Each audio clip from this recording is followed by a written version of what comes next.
spinning. The wheel is spinning.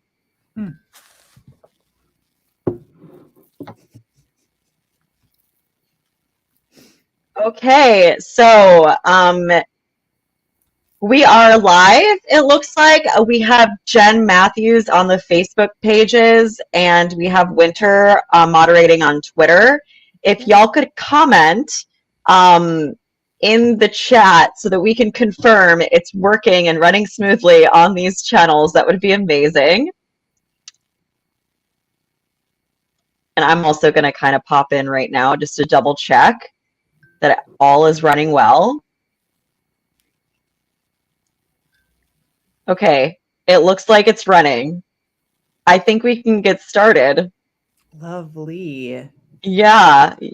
I'm just... All right, TikTok is ready to go. I'm going to check Adoption Savvy real quick. Okay. And in the meantime, while everybody is gathering, we've got a bit of a poll here that I'm posting in the chat online. And for those of you on TikTok, how you can answer the poll is you just go to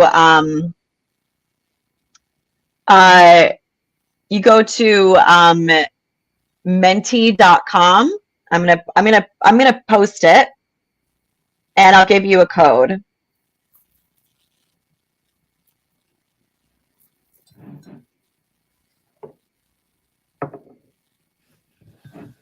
All right.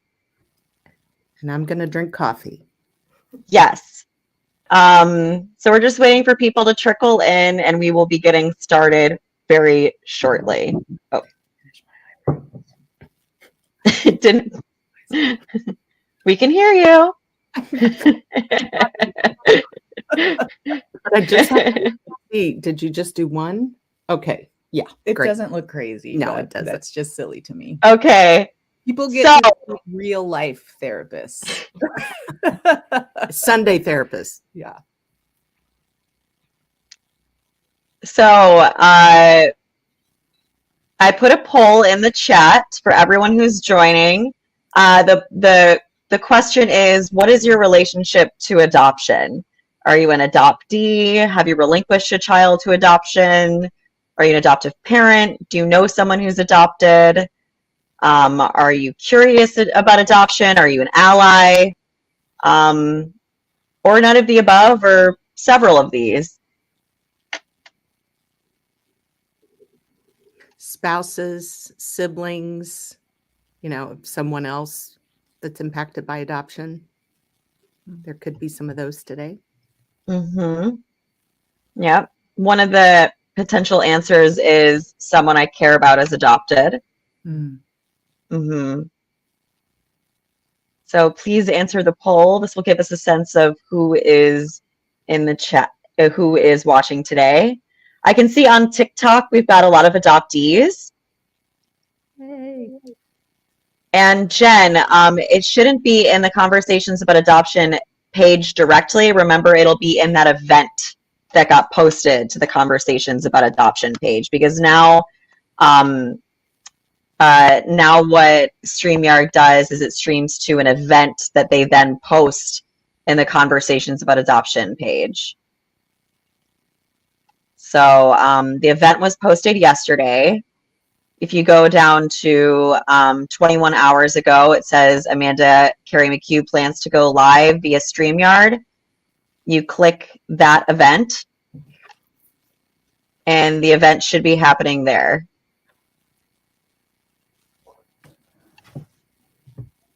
Were we good on Adoption Savvy? Was that live?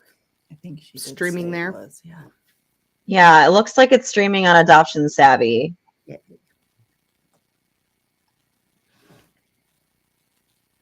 Great. We've got a first parent and a therapist. We have an adoptee and a first mom, a transracial adoptee, a former foster youth. Okay.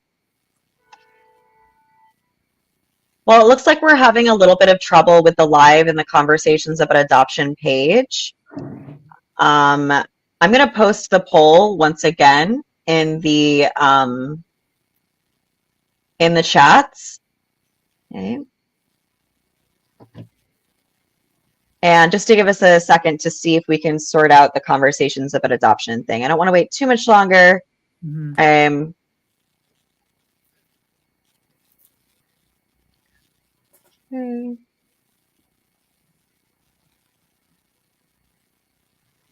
Let's see.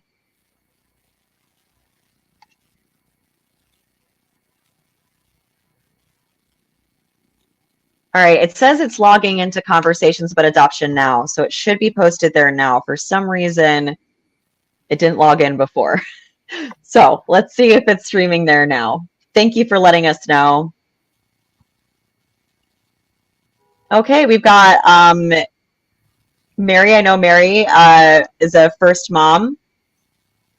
Okay, it looks like Annie, you said lost the feed. Which page are you watching it through?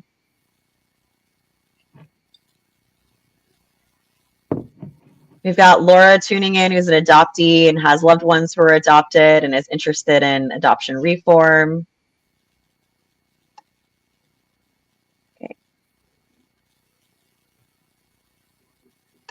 So the conversations about adoption page should be live according.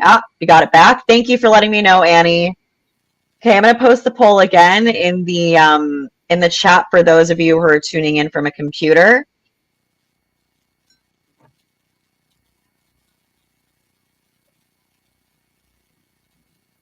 And it looks like we have mostly adoptees and a few first moms. Great. So why don't we get started? I think we've got a great group so far. So Anne,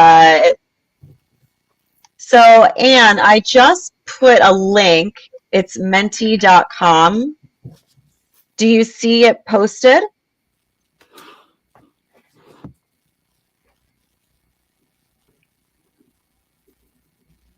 It might not be posting to the conversations about adoption page. That maybe because it's a private group. I think that comments aren't able to go to everything. So I will just go there right now and put it in the comments section. Thank you for letting me know. Okay. I got it right there. I just posted it for you. Thank you so much for letting me know. Now I can make sure I'm on top of that. Thank you. And I think we've got the same thing going on with Twitter as well. So I'm going to quickly post this poll. Thanks everyone for hanging in there as we sort out these technical issues. Okay. Great, and this poll is ongoing, so feel free to go back to the link and answer when you want. It'll be great to see who's tuning in. We have, it looks like a good mix of adoptees, some first moms, and people who have loved ones who are adopted. Really happy to have you all here. So without further ado, let's get started. I would like to first introduce our amazing panelists today. We are talking about mental health and adoption. And I'll start off with Jennifer and Amy, who are from Adoption Savvy. So Amy Barker D'Alessandro and Jennifer Joy Phoenix are mothers of children lost to adoption. They work together as adoption and trauma therapists, retreat facilitators, presenters, writers, and creatives.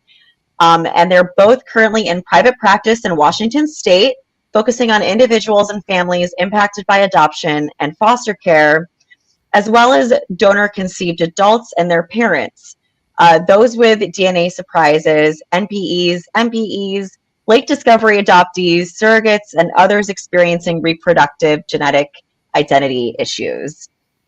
Amy and Jennifer often refer to themselves as savvy sisters, but more than that, they consider each other their journey mate on the lifelong journey to adoption. Since both have personally and professionally experienced the devastating impact of harmful secret keeping and the coercive climate of the adoption industry, they encourage others to step out of the fog that is shrouded in secrecy, shame, and fantasy to walk fully in the truth of their story, which is essential to healthy identity development and healing from trauma. And next up, we have Marcella Moslow. And Marcella is a transracial and transnational adoptee, original from Bogota, Colombia. She has a private practice in Buffalo, New York that largely consists of adoptees of all ages and their families. Her specializations include early life trauma, attachment, complex trauma, dissociation, and she is trained and certified in modalities including EMDR, progressive counting, brain spotting, safe and sound protocol, and she's extensively trained in play therapy. She is also a trainer, consultant, and educator specializing in the areas of trauma and informed parenting, topics pertaining to adoption and foster care for caregivers and professionals who work with this population, and trauma-informed care within the school system. She's also the co-host of the podcast Adoptee's Dish. Thank you, all three of you, so much for coming. And I will just quickly introduce myself. I'm Amanda Kari McHugh. I am studying engagement journalism, about to get my master's at the Craig Newmark Graduate School of Journalism. My focus of reporting and the community that I've been working with for the last 16 months is adoptees and first moms who are looking to change the narrative around adoption.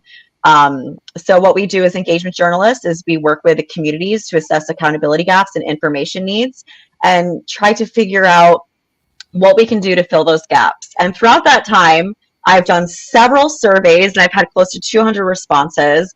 And one of the top information needs by a community, which has mostly been answered by adoptees and first moms, it's almost half and half who've answered these surveys. The top thing that people requested for both an information need, but also more stories in the news and in our media reported on this, is mental health and adoption and the effects of adoption on mental health. And so I hope we can facilitate a great conversation today regarding that. One thing I do want to bring up is the term birth mother and first mother. I am aware that not every person who's relinquished a child into adoption prefers or even likes or accepts the term birth mother. And I want to honor and acknowledge that. And first ask Jennifer and Amy, what's the term that you prefer when referring to yourselves? So usually when I refer to myself, I refer to myself as a first mother. Usually when talking about adoption or in my work, I will use first and birth together or interchangeably, or once I know someone's preference, then I will use that preference. And I prefer birth mother.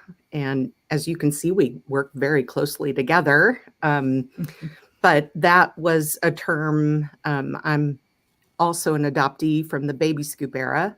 So birth mother was a term that I was very familiar with my own birth mother. And then it took me a while to accept for myself that I had a label. And now I really enjoy that my son calls me his birth mother. And so, yep, we have different terms, but that's the one I prefer, but I'll answer to any of them. Thank you. Thank you for letting me know. And for letting everybody who's watching know. I think it is an important thing to bring up.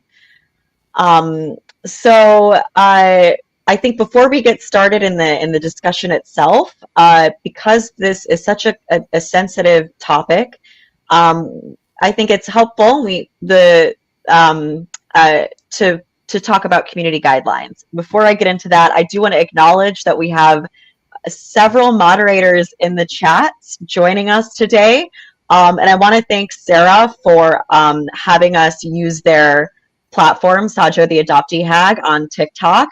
Sarah is also going to be moderating the chat on TikTok using their crochet account, which is Foth Creations. So if you see Foth Creations responding or chiming in, that's Sarah. And they're incredible. And thank you so much. And also Jen Matthews, who's going to be moderating the Facebook page, the Facebook group, Conversations About Adoption, that chat, and also going to be jumping into Adoption Savvy's Facebook page as well. So if you need anything, turn to Jen Matthews or Sarah. And then on Twitter, we have Winter, who is going to be moderating the chat on Twitter. And as far as YouTube and Twitch goes, I think I've got that because there aren't as many people viewing, and I can see that right here. So I'm grateful that we have 3 incredible chat moderators to keep this a brave space. And speaking of brave space, I do want to acknowledge that talking about adoption and mental health is a very sensitive topic. And we talked about this yesterday, and to consider this possibly a blanket trigger warning. It's difficult to talk about adoption without, especially if you have a personal connection to adoption, without it giving your nervous system a kind of a response. So I think it's important to honor and acknowledge that, and also to honor and acknowledge that what we can do is create a brave space, meaning we are going to hold space and respect everybody else's experiences and points of view with adoption. And as opposed to it being a safe space where we're going to be avoiding triggers, we're instead acknowledging them and allowing this to be a space where we're facilitating conversation around these difficult topics.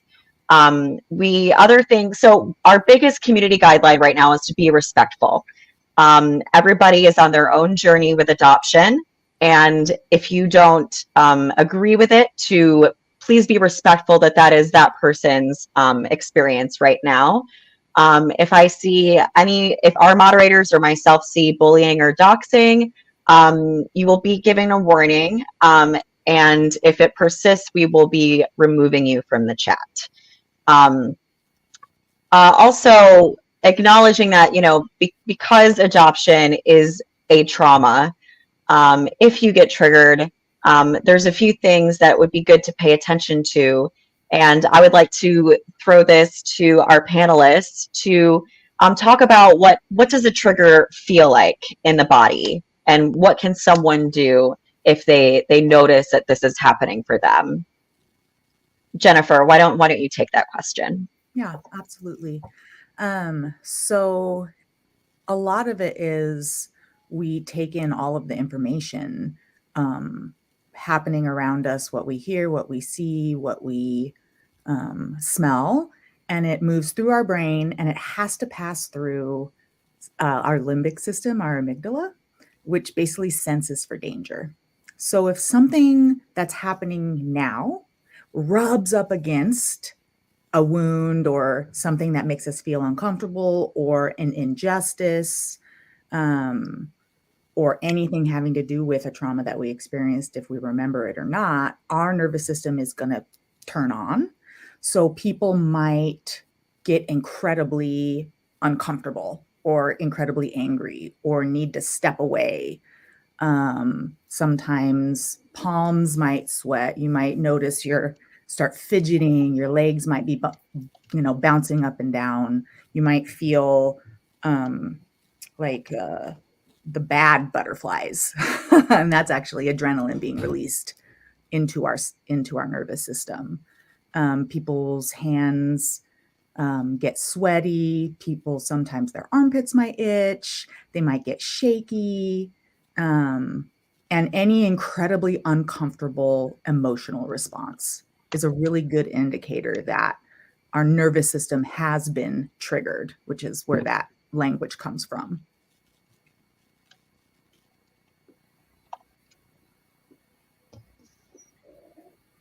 Thank you. Yeah. And so if somebody was to feel their nervous system getting activated, Marcella and or Amy, what would you, actually both, why don't each of you answer, what would you recommend that someone does to help them in this moment during this live? Yeah, I can start. I mean, I think that it's just recognizing it first and foremost, being able to acknowledge, okay, this is making me feel some kind of way. You don't have to have all the answers to why, but absolutely just kind of turning inward, bringing your attention back to your breath. I know it sounds super cheesy, but just taking a couple deep breaths, putting your feet on the floor, taking a drink of like cold water or something if you have it near you. If you need to get up and move away and just like not have this in your face for a little bit, that is okay too, because you have to honor whatever's coming up for your body. But just some little things just to kind of help you move through that distress. Yes. And I would add to that about the cheesy breathing. I used to think, they always say breathe, breathe, deep breathe. And I used to think that was like the craziest thing until I had read or learned that because of science, really the one way for the brain to get back to regulation really is through getting oxygen to the brain. And that's through breathing. So having whatever is your go-to for deep breathing, I really love to put my hand over my heart and feel my palm against my, where my heart is beating, and breathe in that way, because I'm also feeling my chest expand. I'm feeling it fill with my lungs are filling with oxygen. And I'm just become more in touch with the fact that I'm a human being and my heart is beating, and what I'm hearing right now is the impact of trauma, not only on myself and my own story, but the others that I'm with. That's why I got triggered, because, they're telling me something traumatic, most likely, or it's touching my trauma. So getting in touch with myself, slowing down for those deep breathing measures. Just like Marcella said, the grounding piece, if you're aware of the Take 5, where you name off 5 things that you can see, 4 things that you can touch, and you're actually touching them at the time. So you're getting in touch with the senses as well as redirecting in the moment. 3 things that you can hear. And that could just be the air conditioner being on. It doesn't have to be a busy highway. And 2 things. Oh, I'm down to 2. 2 things that you can smell. And, that's usually like my shampoo or my laundry detergent or something else there. I don't know. And then 1 thing, and I always tell kids, without licking something, 1 thing you can taste. So you're getting in touch with those 5 senses, taking deep breaths in between all of those. But when you get triggered, you want to care for self. Thank you so much. I think this is a great way to start us off, so that, as in line with our community guidelines of being respectful of others on their journey, also being respectful of yourself, and knowing maybe when you need to take a break or you need to take a moment, I think is very important. So thank you so much for getting us started. We had a question in the chat on TikTok, which was responding to the idea of breath and the impact of deep breathing when experiencing pre-verbal trauma. Before we get into that, I think a lot of people who are watching might not be aware of what pre-verbal trauma is. And I'm wondering if we could talk about that for a moment. So Marcella, we talked yesterday about infant health. And I'm wondering if you could maybe go into that a little bit about what infant health is and how pre-verbal trauma is an aspect of infant health.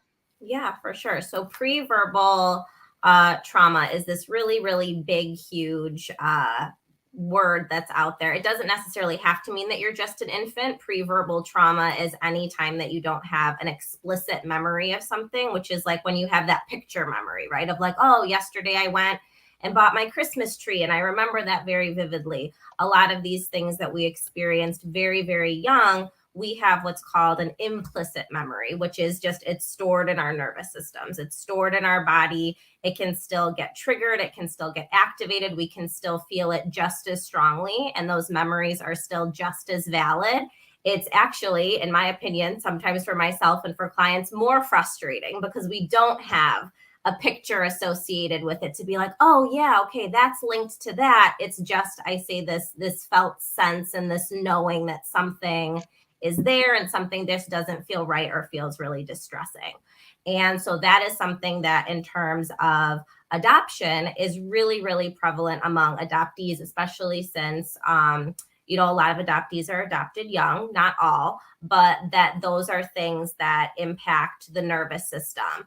When you're talking about infant mental health in particular, and like we were, you know, kind of chatting about yesterday, a lot of people have that, you know, misinformation that, oh, you know, the baby just won't remember, right? It's, you know, the blank slate kind of discussion. The baby's too little to remember. It's okay. But these little ones are still able to feel all of this stuff, and it manifests in different ways, but they are walking around, or, you know, not walking, but moving through life with this implicit memory of these traumatic events that have happened.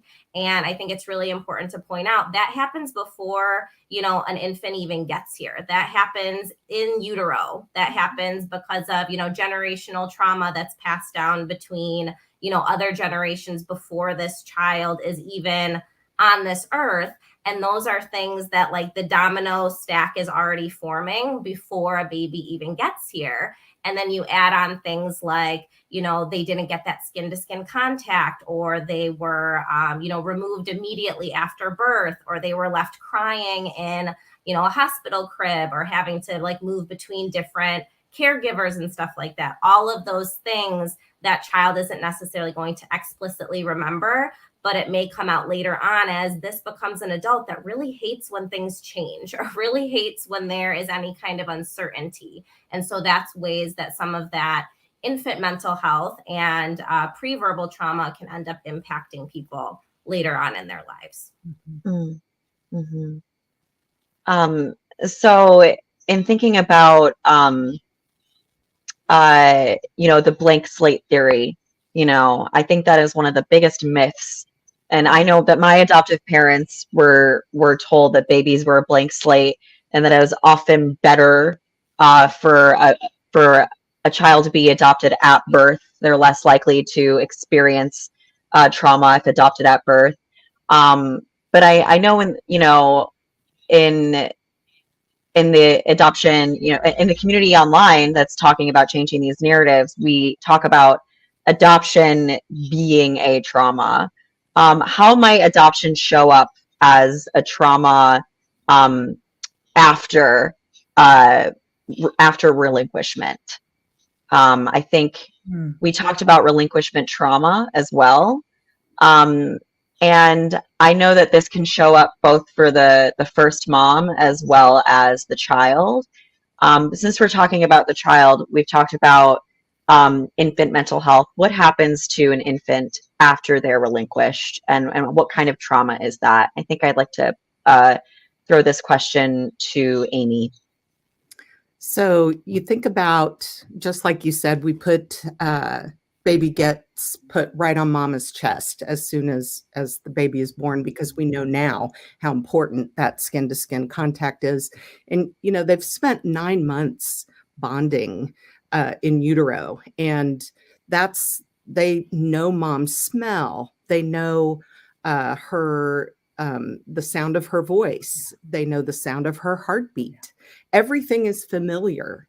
And then when they're born, you know, we all know the baby's going to cry when they come out of that warm, lovely, cozy encampment. Secure. And they come out, but then they feel secured again when they're put with mama.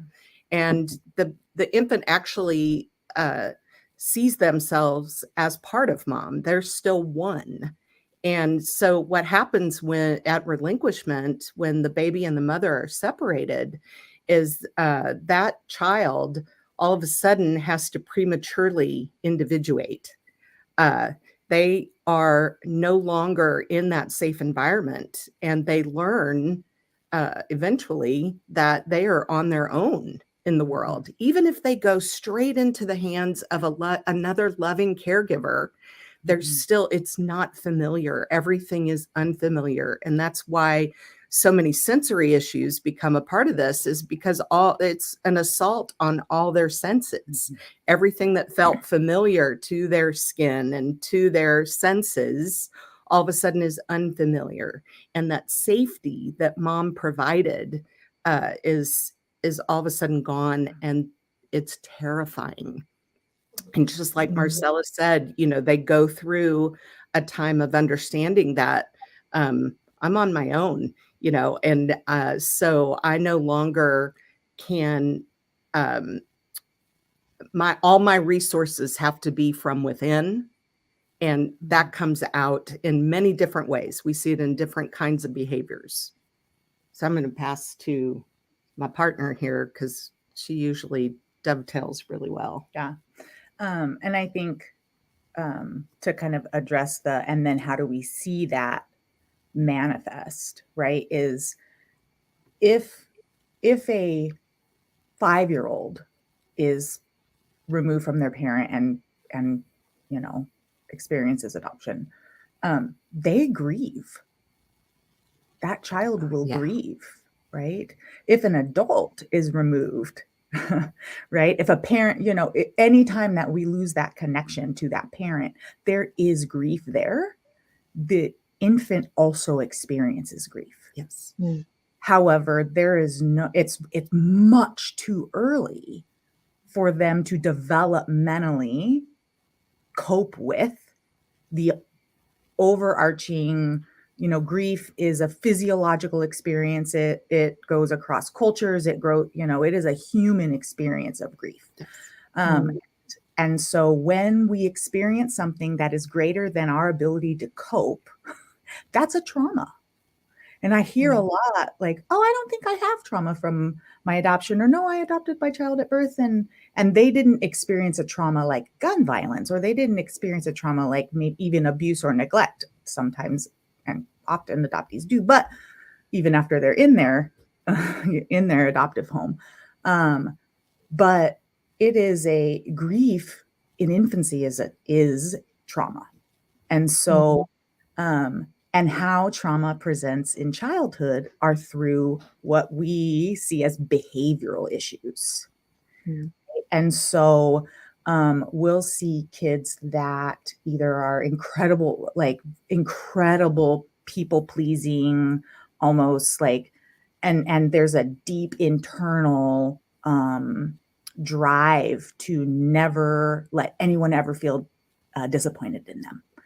Right. Or we see kind of the other side where we see really controlling behavior, or kids that push buttons. They are always pushing my buttons, which let's flip that language is, as a parent, I have buttons. And it's my responsibility as a parent to resolve my buttons, my triggers. Right. So we might see lying, or we'll see a lot, like Amy was saying, sensory issues, right? That's not being able to sit still when sitting still, not being a lot of impulsivity, because the wires that are being developed in the brain during that first couple years of life, impulsivity is not even really developed well until later adolescence is complete. And so the building blocks for the impulse, being able to keep our impulses in check is fractured from the beginning. It's impacted from the beginning. So the building blocks don't happen well. And if I could jump in, based on a couple of comments I'm seeing, a lot of times since the adoptee, we're all about having to adapt to our environment. When we learn that it's all on us and we're going to take care of ourselves, whether that's self-soothing or, whatever our maladaptive coping skills are, because we can't cope with losing mom so early. Right. But if we don't cope at all, we're not going to survive. So if we're going to go ahead and face this world on our own, then we adapt. And that comes out, it can come out in those negative behaviors that Jennifer was saying. It also comes out in some behaviors that are so acceptable, like being overachievers, being workaholics, being people pleasers. There's the good adoptee. I'm sure many of the adoptees in our chat today know that that there's a compliant child that gets a lot of kudos and isn't going to be rejected again if they can perform well. So lots of adoptees are good performers. But what happens is that grief got stored in the body. and it's going to come a calling, as we Mhm. say down in Texas, is it's going to come calling, because the body keeps the score, like Vanderkolk says, and that trauma is stored in the body. So there may come a developmental milestone in an adoptee's life where everything has been great. I've been a great performer. I have a lovely family. I've actually developed a really good career. I have many things to be proud of. I seem to have a lot of trouble making my relationships work too well because there's some intimacy that's been impacted. Attachment, I know we're going to talk a little more deeply about that, but I did want to say that when it comes, and that could be, maybe somebody close to you has a baby, maybe you have a baby, maybe it's a funeral, maybe you lose somebody close to you, and all of a sudden you have a deep grief that overwhelms you and that you don't understand. Maybe it's someone that's not very close to you. And all of a sudden it's like, why do people are going to think, I remember being at a funeral one time and I was sobbing at this funeral and I thought they're going to think I'm this little old man's like love child or something, because it wasn't, my relationship to him wasn't that close, but I just was overcome with a grief that I know had been suppressed in my body for many, many years. And that starts the ball rolling. So I think, as we talk about how the infant, the adolescent are impacted as we get into adulthood, it may look very different. We may understand that grief right away, and we may not understand it. The majority of the adoptees I see in treatment right now are coming after 50 years old. Yeah. They're coming and saying, I can't make relationships work, or I am scared to death that the grief I feel is going to completely consume me. 50. I want to highlight something that Anne said. I think it's very important because we see this a lot on adoptee TikTok. I see a lot of parents claim the trauma their child experienced was pre-adoption. Adoption going forward doesn't cause trauma. The behaviors that present in the child are because of what happened before. I'd love to be able to explain in a non-confrontational way that adoption continues the trauma. I've seen that a lot as well on TikTok, especially where adoptive parents will respond to an adoptee talking about their trauma, and they will automatically assume, or people will assume, oh, well, that adoptee just had they just had bad adoptive parents, when that's not necessarily the case. Often it's not. And talking for their adoptees, like, well, my adoptive kids aren't traumatized. Marcella, I'm curious what you would say to that in consideration of adoptive parents. Yeah, well, I think that, and this is something I see come up so much, just personally and professionally, is, I think that a lot of adoptive parents can get really defensive about things, which is a sign, right? They've got their own trauma and stuff that they've got to work out. And so often I see adoptive parents, their own stuff seep into, their relationship with their child and how they parent their child. And then you're already parenting this nervous system that is so fragile, that has had to go through so much. And then for us as the adoptees, especially as Amy and Jennifer were saying, like, for those of us that have that people pleasing part in us and all those things, it becomes very easy for us to then just say, oh, okay, mom and dad are really stressed about this, or mom and dad don't like talking about this. That's another thing that's on my shoulders, right? That's another thing that I've got to worry about. That's another thing that I've got to make sure that under no circumstances am I going to have to go through that same pain of abandonment, relinquishment, being rejected again. And so it becomes pretty easy for an adoptee to sense really early on what's safe to talk about and what is okay, and like what I call like the script. Like we learn very early what the script is that we are supposed to say. And sometimes that script, and I say this, to a lot, I say this, about my personal experience with a lot of the clients I work with, that script doesn't match, right? The script that I was told didn't match what I was feeling internally, but I'm going to go with still saying that script if I'm really nervous of disappointing somebody, or if I'm really nervous that if I say the wrong thing, these people are going to throw their hands up and say like, oh, no, we don't want to deal with that again. So it's like this self-preservation tactic. And I think that's something that a lot of times adoptive parents don't realize, is that, you guys are the grown-ups in this situation. And even if you have an adoptee that's an adult adoptee, like, you're still the parent and have to be really, really aware that you guys hold a lot of power, right? Adoptive parents hold a lot of power in this and need to have worked out their own stuff so that that's not becoming additional burdens for their child to have to bear. One thing I wanted to bring up was, I've just from talking to a lot of people in our community, is how often adoptees get misdiagnosed. Where I've been told, not by you, so please correct me if I'm wrong, that hypervigilance, which often adoptees learn, can show up as things like ADHD. And that because there isn't a adoption, like standard adoption competency training for therapists, we often get misdiagnosed. And I'm wondering, for anyone in the panel, what your experience is with that when you've taken an adoptee, who's had other therapists. What have you seen? Anyone? No, right? Because we didn't talk about this yesterday. I'm throwing a curveball there. Yeah, it's the diagnosing. I mean, I can say something first. The diagnosing, I agree 100%. I think so often a diagnosis is just slapped on anybody just because then, that's something that's there and something to kind of point as the problem.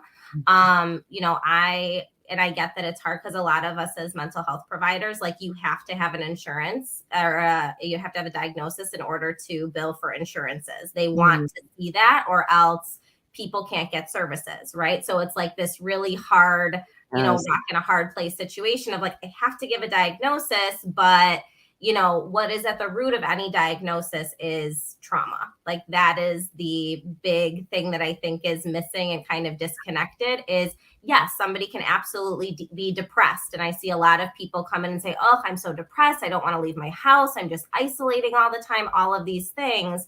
And that's what they think that they're there to work on. And absolutely, that's part of it. But we have to get to the root, which is something happened. There was some experience that caused your nervous system distress that caused depression to be a way that your system's dealing with that.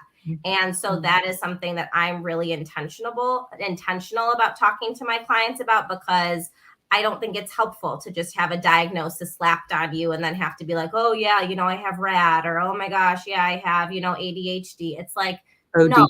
And so often those are totally misdiagnosed. Most of these things, if we really look at it, and if you're with a therapist who is a trauma therapist, we're going to be able to link it back to, you went through something really, really hard and your system learned to deal with that in a certain way. One person, I think, actually, Amy, you'd be a great person to answer this anyways.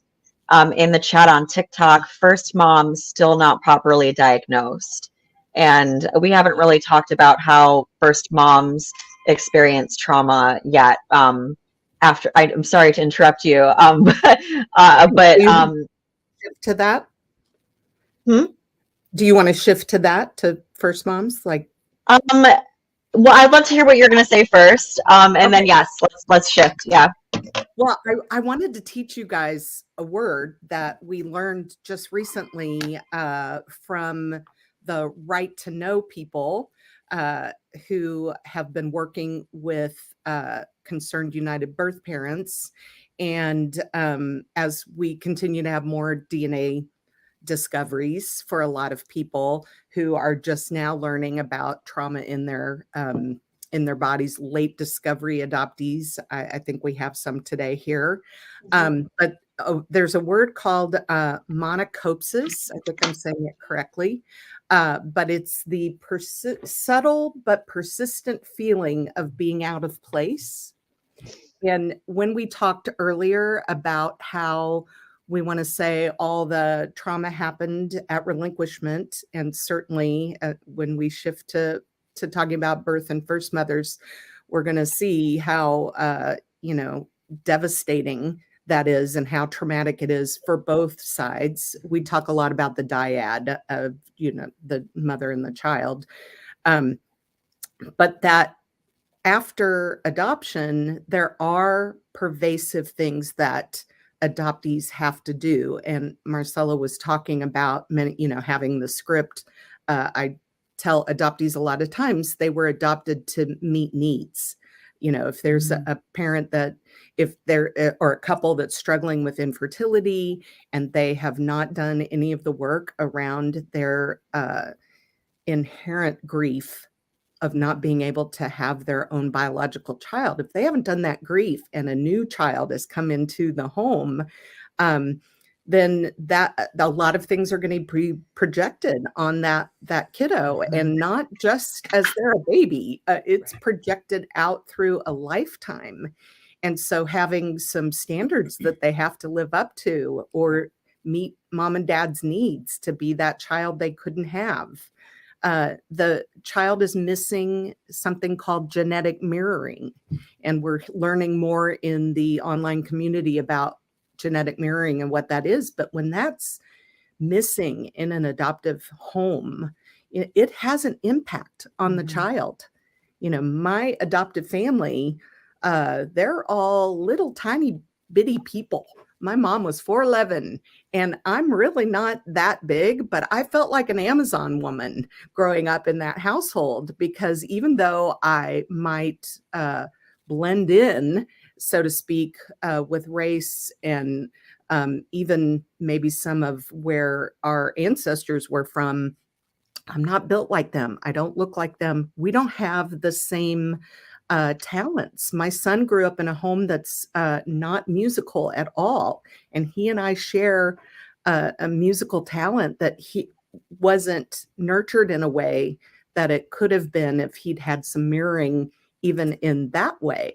So as we look through adoption, it's, there's a defensiveness from adoptive parents because they are, many of them, doing really great job of parenting. However, being adopted has all these other things that they're going to face just by the fact of not being raised by biological parents.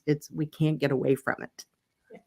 I was kind of looking, I can see the TikTok chat with our setup. And so someone was asking, or quite a few people were asking about ADHD and misdiagnosis and things like that. And so when I'm working with this community, I'm always trying to identify, is this person, could this be ADHD? Could this be what I call trauma brain, which I'll explain a little bit more about? And could this be drug or alcohol exposure in utero? Because the symptoms all overlap. Yes. Because each of those three things, right? So Autism. And sometimes autism, that is another misdiagnosis that with my kiddos is autism often gets misdiagnosed for my kiddos who have experienced extreme neglect or extreme trauma, is they shut down so much. And as we've been, I love kind of the neurobiology of trauma and all of the information that has come out about how our nervous system works, because I feel it's very, very validating and helps us really understand. Because emotions come from the part of our brain that we don't have control over. They have chemical signatures, right? And they are produced in the part of our brain that regulates breathing, that regulates blinking. And yet we expect to be able to think away our emotions.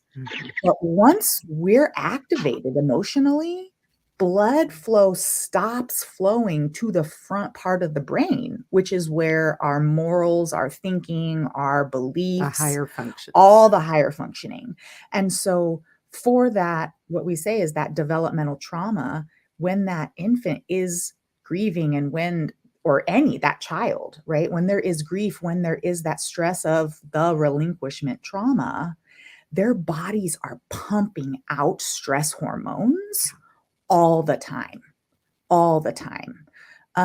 So if you've ever experienced even being in a car accident, right, or some acute trauma, and you have to, call 911 or something, and everything feels like it's moving so slowly. You feel your heart thumping in your chest. They're asking you, where are you? And you're like, where am I? I can't even think. I can't even, that just disorientation is really similar to what it's like for the young person for their life. And so their nervous system gets sensitized to stressors because their body just is overproducing stress hormones all the time. So ADHD is a biological, it's like the brain is very chaotic in how it releases its synapses. And so especially up here in this higher functioning area. And when you are in constant state of stress, or really what we call complex PTSD, the front part of your brain over your life isn't getting as much blood flow. So that is why it's so common, because PTSD, complex PTSD or trauma brain, and ADHD or ADD, it impacts the same part of the brain in the same way, which is why it looks so similar. So we always step in and say, we're going to approach this as the trauma. We know if you're adopted, you have relinquishment trauma. We know that already. We know that something in your, like, I know we have some people here from foster care. If you've had multiple breaks in attachment, and we know there's trauma there. So we work on the trauma first. It's like strip that away, and then we'll see what's left as far as symptoms go. Then we might work towards a diagnosis. It's helpful to have a diagnosis if it's correct. Yeah. And we need some, a medication for ADHD. Yes, please. If you have that, diagnosis and it's real, you need some medication that's going to help regulate that. It's going to be so helpful. But if it's PTSD, then, we've just added a new trauma to work on, the wrong medication. Right. That raises the heart rate, which can simulate a stressful event. So we see, people get put on ADHD medicine and they start raging. Yeah. Right. And they start having panic attacks. They've never had panic attacks before. That can also be an indicator like, well, it's probably not ADHD. We have somebody asking a question in TikTok chat, which is, I'm told baby scoop era babies, which for those who are not aware, the baby scoop era is the time between World War II and Roe v. Wade, where 1.5 million forced adoptions took place in the United States. So when you see BSE in the chat, that's what that stands for, baby scoop era, just for those who are not aware. I'm told baby scoop era babies were given phenobarbital to stop us from crying after the separation from our mothers. Would this change the fact of stress hormones if administered 24/7? I've never heard of this before. It's phenobarbital. Yeah.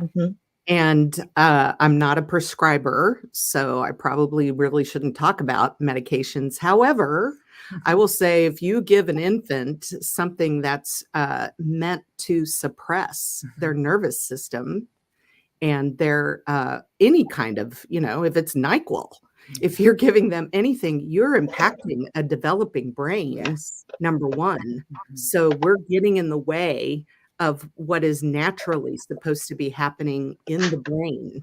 And we can't just across the board say that every baby was given that, but we know that many were given to children, and we're seeing some people are saying that they know it, they were given it. And certainly it impacted you, Yeah. not in a good way. Right. So it may have made it so your less stress hormones are being pumped out, but it just created a different problem and a different impact on development. I knew we were going to shift to first moms, but I'm before we do, since we're on this subject of crying and keeping a baby calm, I'm going to throw this question to Marcella. I'm wondering, you know, we talk about PTSD in infants. What does it mean, when, what are some kinds of trauma responses that adoptive parents might see in infants? I know, for example, I didn't cry for months and months after my parents adopted me, and they had no idea that was a trauma response because doctors told them you should feel lucky You were a that your good baby's. So, but what are some signs that that an adoptive parent, would indicate that the infant is having a trauma response? Yeah. So I think it's going back to, and when we're talking about trauma responses, right, we're talking about like those big four that like fight, flight, freeze, fawn, right? Like those are the things that we're talking about. When you're talking about a baby or a young child, right, there's a limit to what that fight could look like, right? They're not necessarily going to be like punching somebody or anything, but you're going to hear that baby like screaming bloody murder, or you're going to have them be like, really distressed and maybe like not sitting still or those kinds of things.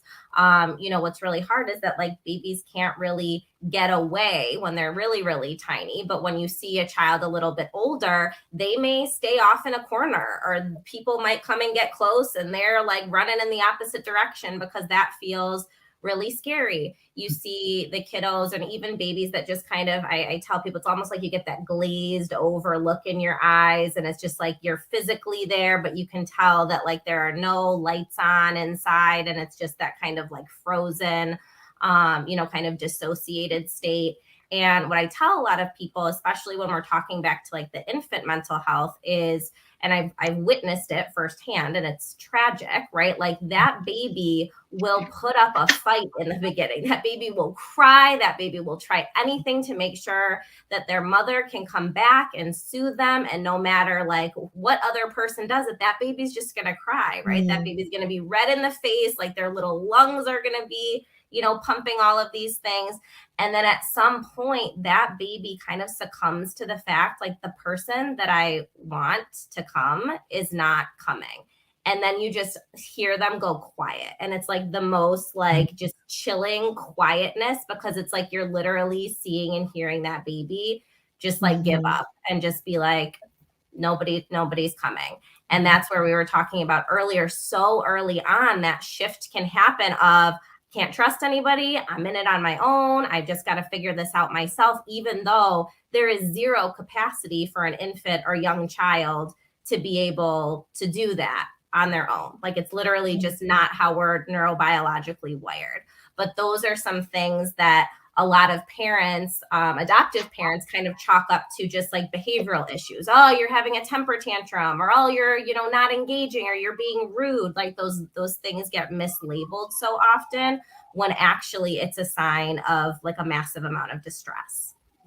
And we had one person in the TikTok chat say, I wasn't an infant, but I had selective mutism and did not cry until I exploded, which I think is important to mention, that we've been talking about infant trauma so far, but what about children who are adopted, maybe older than 3 years old? How might they be impacted?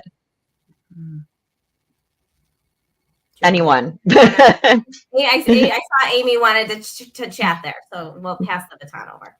Oh, I'm just noticing the time, so I was moving, through. Sure. No, I was just, I had a story to say about Marcella's. Please. We work with a group of first mothers in Seattle, and have been with some of these ladies for about 10 years. And one of the gals in our group tells this heartbreaking story of, I think it was at the placement possibly, but she and her family and the adoptive family were all together. So it may have been at a placement ceremony. And the baby started fussing and crying. And I think one of the grandmothers was holding the baby. And she passed the baby to the next person. And the baby's fuss, fuss, fuss. And just then, out of sorts. And they passed that baby to everybody in the entire circle. And then it got to her, the birth mother. And the baby calmed, was with Ooh. Yeah. And that powerful image of what that was like, that baby wanted her mama, needed that safe place. And once she had it, she could relax and be soothed. And so, I just think on the end of talking about what it's like when a child isn't soothed by their parent, by their first mother, that it's impacting them as an infant. And then certainly moving forward, it doesn't change. I'm in the midst of a book I mentioned in our talk yesterday about, it's called Mother Hunger. It's not about adoption specifically, even though she does mention it, but it talks and I would recommend this highly for adoptees and for birth mothers, but it talks about that dyad and what's missing when we lose that.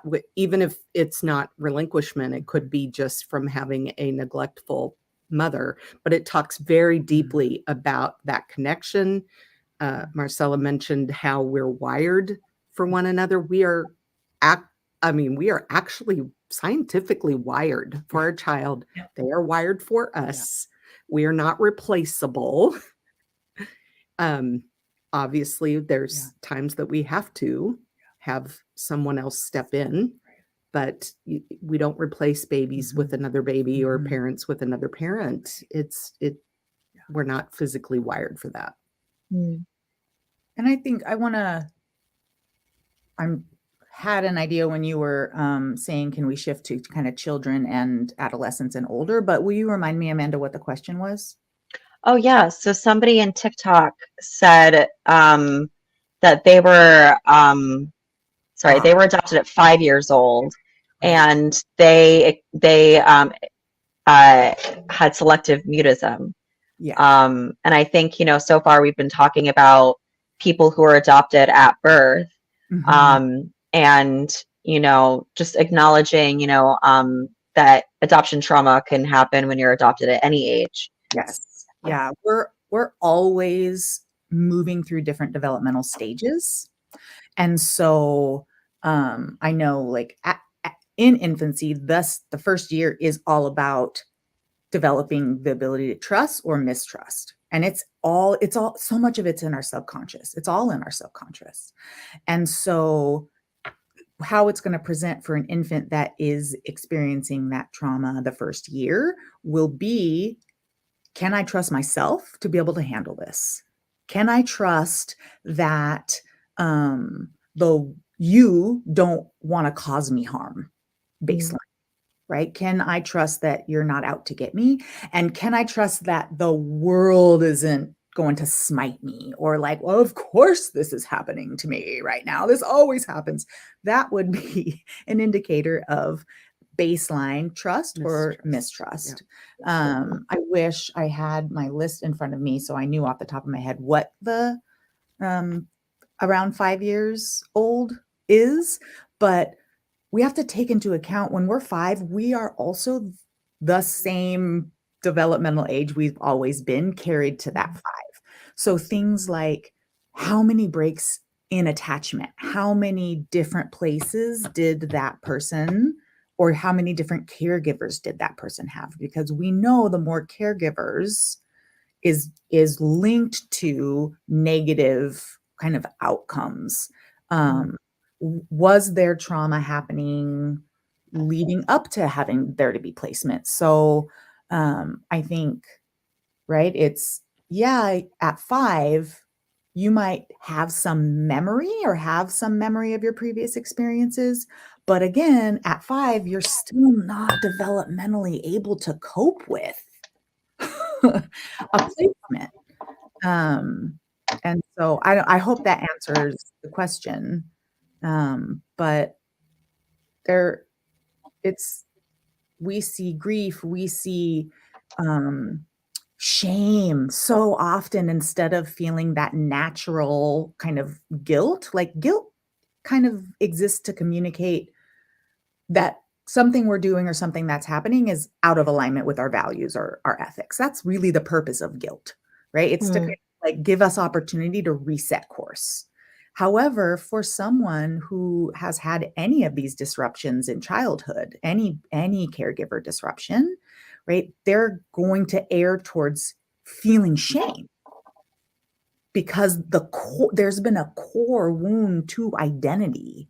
And so something as simple as guilt, which is an uncomfortable emotion for anyone, right? I really botched. I made a real bad choice there. That was the real dumb decision, is much different than I am so stupid. What is wrong with me? You should have known I am bad.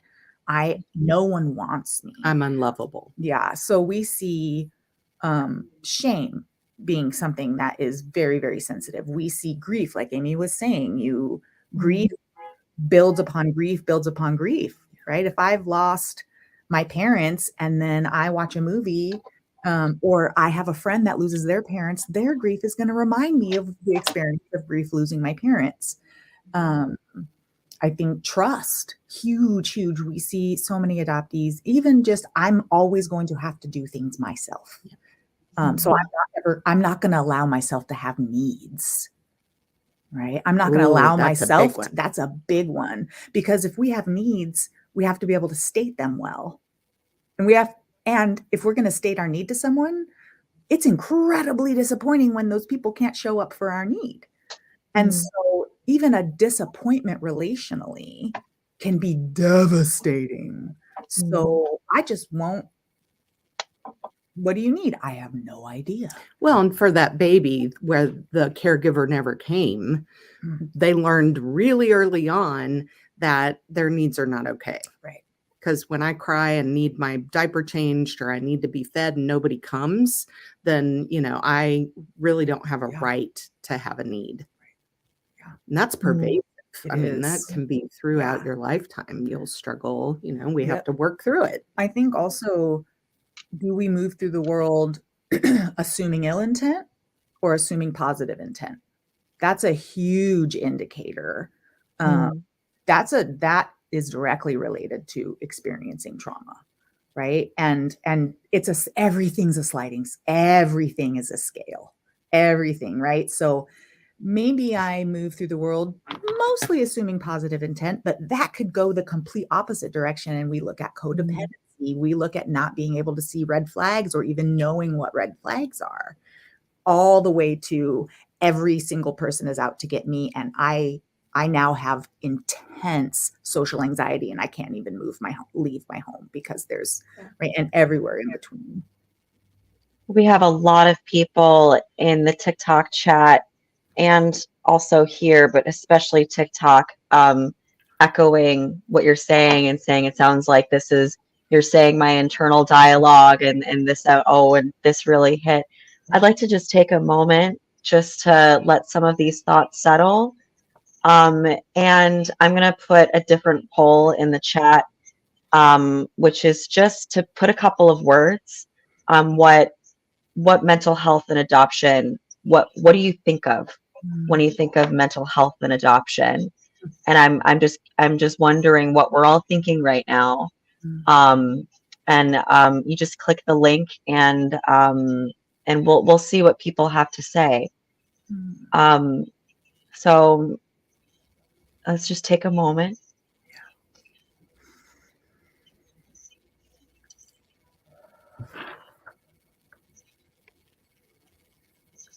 And I really want to thank everybody's been so supportive in the chat so far. This has been a very supportive group. And very grateful to be part of this community. Jennifer, I think you mentioned identity, and I would really like to, ask Marcella, from the perspective of identity, from somebody who's gone from one culture to another or has experienced a transracial adoption, what layer how does that add another layer of impact? Oh my gosh, it's huge. It's a whole nother level of the shit show, because I'm a therapist that swears sometimes. So it's a whole nother layer of it, right? But I think it is on such a base level, and I know we were chatting about it a little bit earlier, of just even me coming from Colombia to a place like Buffalo. It's like total culture shock. The weather is not the same. It's not the same language. I'm not eating the same foods. It's not like, none of it is the same. And so there is that inherent just feeling of always not quite fitting. But then when I was younger and I had the opportunity to, go back, and now I'm fortunate enough to be able to spend lots of time in Colombia, it would still be, oh, but then I'm not Colombian enough, right? Because I don't know some of the slang terms, or I don't know some of the, cultural dances, or I don't know how to cook Colombian foods, right? Things that were inherently like, those were my birthright. Those were things that I had a right to.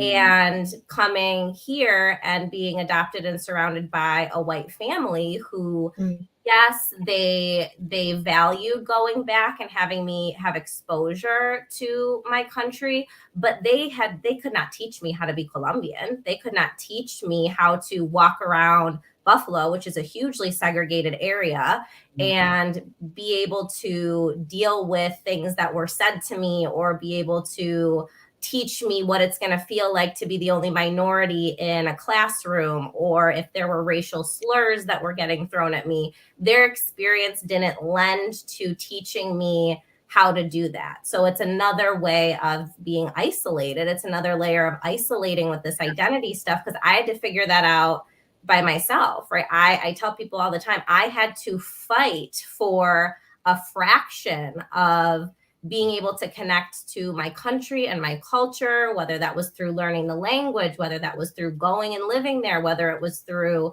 exposing myself to all of these things, where unfortunately I still had to feel like I didn't have a right to it because I wasn't immersed in it from the start. And it's a painful thing to have to reckon with the fact that you're still always going to have to step between both of those worlds. And a thought that comes up for me a lot, a thought that comes up for a lot of my transnational adoptees is either way, I don't totally fit, right? Either way, I don't totally belong. And it's stuff that starts from so early. Like I tell people all the time, it is freezing cold here in Buffalo. It's snowing out here right now. My blood is not accustomed to snow. I am not meant for this climate. And I think what's so interesting is that manifests so differently. It manifests absolutely as that mental, emotional toll. But for me and for a lot of adoptees, that takes a physical toll. Yes. My body literally rejects aspects about this climate, about the food that is here. When I go to Colombia, I have zero allergies. I am peak health. It is literally my system responds to being in the place that I was supposed to be in. Wow. So many of the transracial adoptees that I've worked with, they have that. I hear you scratching and fighting to want to connect with your culture, and so echo what you said about not feeling like they fit into either. I'm thinking monocopesis on a whole new level. But sometimes it shows up in the younger adoptees that we work with of a real rejection. So I work with a 10-year-old Chinese adoptee, and she wants nothing to do with her homeland and doesn't want to learn. Her parents are trying to get her to learn the language and, putting her in classes and trying to take her to festivals and to learn all kinds of things. And she just really, she wants to be connected to her adoptive family. And so I think you're talking about, there's just so much harder to Only you're in this loyalty bind, right? Of like, oh, well, like my parents are, all of these things and we have these traditions and do this stuff. So like, I don't want them to be mad that I don't want to do those things. But then I don't want, my birth family, or I don't want to feel like I'm not Colombian and honoring that. But I think it really speaks to the importance of adoptive parents. If you are going to adopt a child outside of your race or adopt a child from another country, it is your responsibility to be committed to getting as much exposure and including all of that throughout your child's life, because you alone, like my white parents alone, could not teach me how to be a Latina. Right. They could not teach me how to be a Colombian. And so I think it's, again, lowering that defensiveness and acknowledging like this wasn't your experience. You as a white person have a very different experience in the world than I do. And it's not just, this seamless transition. I think agencies should be responsible. Oh, yeah. And helping, like we're working with adult adoptees all the time, going back to their homeland, and they don't speak the language, and they're having reunions with biofamily that they have to do through an interpreter. And, reunion is another shit show level, usually, but it's to have to go through another person to have a conversation with your first mother or a sibling. There's so much lost in the translation and in the new. It's heartbreaking that it's that hard. It's already so hard. Yeah. Yeah. Let's not make it harder. We talked yesterday a bit about like how, when adoptees become teenagers, that kind of creates its own bag of, things that adoptees have to meet as teenagers. And I think something about identity was mentioned, but I can't remember. Jennifer, was it you? Yeah. I work a lot with adolescents, probably half of my caseload. Because she kind of is one still. I mean, I'm kind of a baby, sometimes. Which is fine.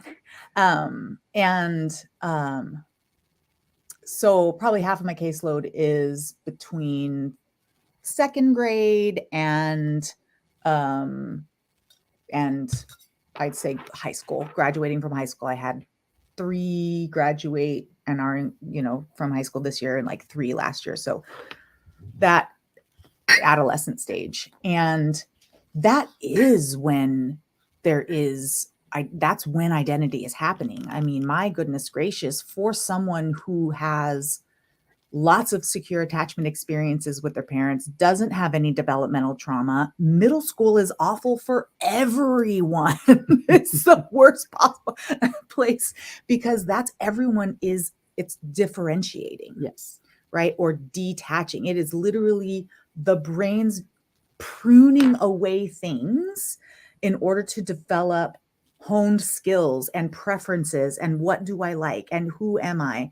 And identity, we have to have 7 years or 8 years of every experience creating a foundation before we actually start becoming conscious of preferences and being able to decide what I want or who I want to be or trying different relationships out, probably about 9. And so any developmental trauma or any trauma is really going to impact the building blocks of identity, which is figuring out who I am. To know who we are, we need to know where we come from. Like that is an enormous part of identity development. And so even in families that adoptive parents have made sure that their children can engage with their heritage or even have open adoption where the child has access to the biological parents, right? That child isn't on the daily seeing themselves mirrored in their adoptive parents. And that is a huge need. We need it. It's necessary for identity development. So for our adoptees or even I mean, I work with kids in foster care and adults that's aged out of the foster care system. This is a whole huge part of our population also, is ones that never were adopted. Right. But they also didn't have access to their family, and there was trauma happening, relational trauma happening. The people who are supposed to keep me safe, they're either not there or they're actually the ones harming me. That absolutely impact. Who am I? Where do I come from? What do I like? How confident am I in myself? Right. I think a lot of people as a teenager that, when you had to go and pay at the grocery store for the first time, right? Or you had to make a phone call or start handling your own medical, like for most people, and you're young, that's anxiety producing. But when we successfully move through those experiences, then it helps solidify our identity. Our identity is directly related to how confident that we are in ourselves. And again, in our ability to, can I handle this? Can you help me handle this? Is the world going to support me? That's a huge piece. And for the person who said they were adopted at 5 or others that were adopted later, then that attachment piece to this new family, it is developmentally normal to be individuating as a young adult and to be separating from your parents.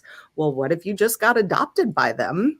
And now you're supposed to be pushing away from them, and they're trying to create a loving attachment and a home for you. And, then we're back to a loyalty bind. Am I true to myself? Am I true to this family who's taken me in? Yeah. I think dual loyalties is so very, very common. Right. And I think also for adoptees or people who come from, other, like even just across the country, even just the differences, you lose that culture. Even like if I had been born in Louisiana, but then I am adopted by a family in Washington, my accent's going to be different. My, what I'm exposed to, the culture of my neighborhood is going to be different. Yes. And anytime, so your politics might be different. Right. And that's impacted a lot of reunions so over the many. last couple of years. When attachment is challenging, which it always is, the more challenging attaching is, the more challenging detaching is.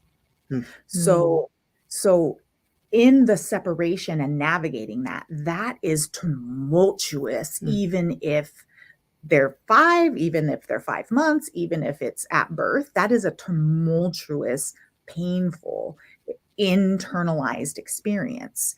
And so then we move through our development, and now it's time to detach. That then becomes a much more tumultuous experience. And then if you do have adoptive parents who have unresolved infertility grief, a lot of the work I do with adoptive parents is managing expectations, right? Managing, like, this isn't like, why has it been so hard? Or later we find out their child was exposed to drugs and alcohol in utero and have brain damage. That's devastating. And so often the parents will want to be holding on to this attachment because you are supposed to be the baby that, like, was my baby, and you're my baby, and we need to be so close. And it's like, wait, I'm actually supposed to be. So I do a lot of like, is this a just typical teen experience? And a lot of times for adoptees, they get like it's a moral issue. A regular individuating typical teenage experience, very, very often it gets projected on them as a moral issue or a, again, that shame. What's wrong with you? Why don't you want to be close? Why aren't you? It's so complex. Adoption, the more weird that adults make adoption, the weirder adoption is going to feel for the adult. It's like adoption's weird when adults make it weird. for because somebody mentioned in TikTok fostered adoptive parents over pathologized kids. I'm wondering,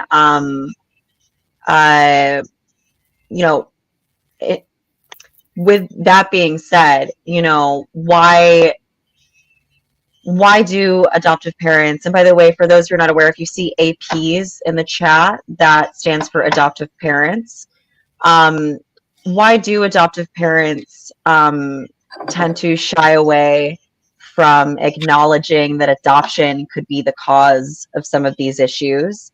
And furthermore, I think it's sort of along the similar lines. Why do adoptive parents who adopted out of their race or culture sometimes shy away from introducing children to their culture? I'm reading a lot of stuff in the chat about how, and TikTok on how, via the Romo adoptees, I've had to relearn my entire Romanian culture as an adult. It's been fun, but I wish I was raised with Romanian traditions. I know Sarah's had to familiarize themselves with Czech culture. I've seen that a lot on adoptee TikTok. And I know this must go along the lines of like, why do adoptive parents, shy away from things like this? And I think we haven't heard from Marcella in a while. Yeah, no, that's okay. I mean, I think that there's a lot of resistance, and like we've all talked about before, a big part of it is that oftentimes adoptive parents are going into this not having done their own work, and then the onus comes on the adoptee to fix themselves because they're the issue and the finger's all pointed at them. But I think what is oftentimes so difficult for adoptive parents in acknowledging that adoption is trauma, or in acknowledging, oh, I need to be talking to my transracial child about race or things like that, is it would mean that they have to cop to being part of this system, right? They are having to cop and acknowledge to the fact like, ooh, maybe I didn't know all of this stuff, or maybe I'm feeling inadequate, or maybe like I really regret this decision, or I feel like I was not accurately prepared for this. Because the reality is like, this is an industry and it's a business, and they have really good sales pitches. And in some ways, to a different degree than adoptees and birth mothers are, adoptive parents are preyed upon, right? It's like they are in this really desperate situation of feeling like they need a child and this is what I need and all of those things, when I mean, nobody like needs a child, right? It's like they're wanting a child, and they're sold by these agencies and this industry as a whole on, but we can do that for you. We can make your dream come true. It'll be like nothing ever happened. And yes, I think agencies do in some cases maybe the bare minimum of like telling them what trauma is or like those things, but it's not nearly enough. It's not anywhere close to enough in order to actually parent a child with these kinds of, special needs, different than the special needs we typically think of. But like when you are adopting or fostering, you are parenting somebody that's going to have very special needs based on where their nervous system is at. And I think it is really, really hard for parents, especially when white saviorism and things like that play into it, of like, I thought I was doing this really wonderful thing, and I thought that this was going to be something so great and so awesome. And most people don't want to admit, oh crap, like I got duped. Like this wasn't what I thought. This wasn't what they told me in the paperwork. And I think that that's really uncomfortable for people. But I think that in order for healing to happen, I know for myself personally, for a lot of the clients that I work with, there has to be a level of acknowledgement of you didn't know what you didn't know, but once you know better, you have an obligation to do better. Yes. So we've only got half an hour left, and it would behoove me, considering that we've had several first parents tuning in, to not address the trauma, relinquishment trauma that first parents can face. And we have two first moms, a birth mother and a first mom, on this panel, and I would love to hear from you two a little bit more about that. Are there any specific questions that the first moms have in the chat, or just want to address trauma in? I haven't seen anyone post anything specifically, but I think people often forget that people who relinquish children into adoption, that is its own trauma. Just in my reporting over the last 16 months, I can tell you it's like we have a lot of adoptees coming out publicly talking about what they've been through on social media. The first moms I've talked to, which have been a fair amount, many of them do not want to be public. And there's still an enormous amount of shame that I've noticed from birth mothers. We have one person who said, how do you deal with being both an adoptee and a first parent? And another person, we got 2 questions now. What can I do to make the reunion easier on them? So maybe Amy, if you'd like to answer how do you deal with being both an adoptee and a first parent first? I'm just so curious, is the person who's asking, are they both themselves, or are they just asking for me? They are both. Okay. Mm-hmm. Hey, hi. I just have to say this because I know there is a far more, a higher number of adoptees who become birth parents. And I think a lot of it, then I know. I've met some now, but I'll say that I think we're still sort of probably a lot of the time in the shadows. And I think shame is the prevailing factor. Just, you totally nailed it, Amanda, that there is so much shame. Even we talk a lot about how at first we were seen as a pregnant teen or young person, or not actually, I say teen because we've worked with quite a few, but actually the average age for a birth mother is 25. Mm-hmm. And so, there's, it's a misconception that all relinquishing mothers are in their teens, but it has so much to do with resources and the shame even of my child. I relinquished in 1989. And even at that time, there was just such a stigma around unwed pregnancy. Mm-hmm. And if you go back and look at what birth mothers in the generations past have had to deal with, even though we've changed a lot and we are pretty happy to have, to invite single moms and support single moms, there's still a stigma, especially I see a lot in church circles, in religious conversations. It's, we're having sex outside of marriage. So that is a no-no, and that is frowned upon. And it definitely carries quite a bit of shame. And so where we've got shame, we've got secrecy. And so there's this bind also. If I'm ashamed, first you saw me as a whore, and then you see me as a hero, because now I'm going to give my child a better life. And then we get to, in the matter of moments after relinquishment, then we realize that people now see us as a monster who would give their child away. Mm-hmm. So if you just take those 3 things, I went from whore to hero to monster in this experience.